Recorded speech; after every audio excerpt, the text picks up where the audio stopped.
just a few words about this particular apple, which is called Baker's Delicious. This is one of the first early apples to ripen. We had one tree of this. It was very small and it hardly ever had any apples on it. It took us a long time before we had our first apple. And when we had some, we thought this is really good, and so I grafted a Bramley over to it, an old funny shaped Bramley. So the last 2 years we had a decent crop, and it's really shown its worth. And so I've grafted another 3 or 4 trees over it. So this will be an apple that we'll be regularly able to take to the market. It's mainly yellow, and it's sort of flushed with a light pinky red sort of colour. And this, if you like, is a rare fruit. I read about it in the Good Fruit Guide by the late Lawrence Hills, another apple book that's out of print. And I bought this. I bought this one sample of this tree from a rare fruit tree nursery. I can't even remember which one, but it may have been Family Trees of Curdridge.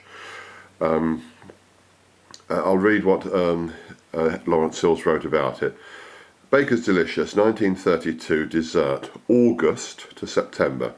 One of the nicest early apples, large, flushed orange scarlet on yellow. Yes, an orange scarlet, that's a reasonable choice of term. Flushed orange scarlet on yellow, just a hint of stripes there. Very attractive apple. I thought it looked reminded me a little bit like the colours on a Les Paul Sunburst. One of the old-fashioned sunbursts, not a tiger stripe. I'll probably end up getting one of them one day. But anyway, not to worry. Flesh, creamy white, crisp and juicy, with the aromatic coxy touch that is unknown in August. Crops well and resists scab and mildew. It's been picked for a week, and it's just beginning to get a little bit soft. Now, a lot of people abhor any sort of softness in an apple. I think that's a pity, really, because all apples become soft eventually, and the apples which are ripe early on will become soft fairly soon. If you demand crunchy apples all year round, then you will get what we have got, and that is a system that is completely designed around a globalized commodity apple that is always as interesting as a tin of Heineken.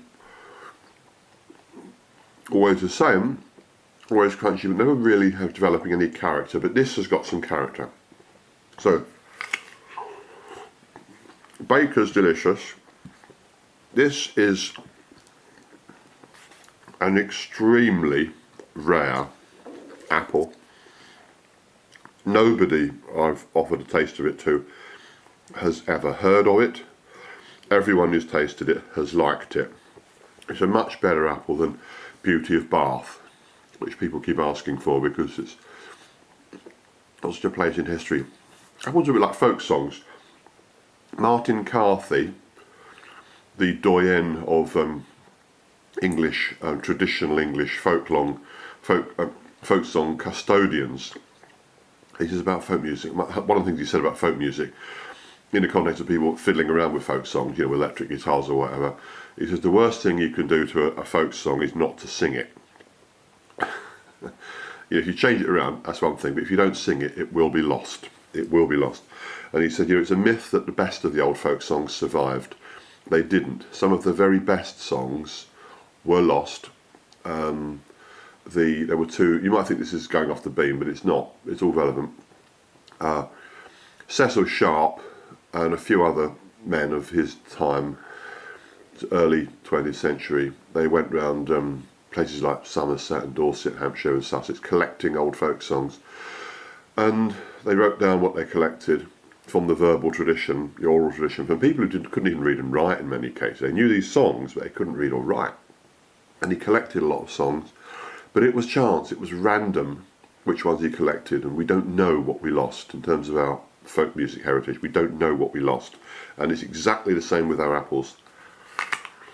About early apples, we took some Beauty of Bath and some Devonshire Quarrenden, which are both ripe at the same season, and everybody who tasted them We always cut a little sliver of apple and offer people a taste. Nobody really liked the Beauty of Bath. Everybody strongly preferred the Devonshire Quarrendon.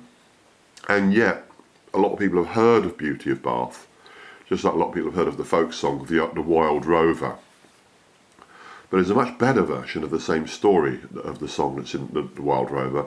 A much better version of the same song is told in the folk song The Green Bed, which I've got a recording of Carthy singing, which is almost forgotten. Anyway, Baker's Delicious, as the Gwyneth Paltrow, is it Gwyneth Paltrow? No, as a voiceover at the beginning of the first Lord of the Rings film says, we always watch those again in autumn time. Many things were forgotten that ought not to have been forgotten. And I think Baker's Delicious is one, and this is a really fine apple. If you are planting an orchard, planting a backyard orchard with at least 3 trees in it, then one of them ought to be an early variety.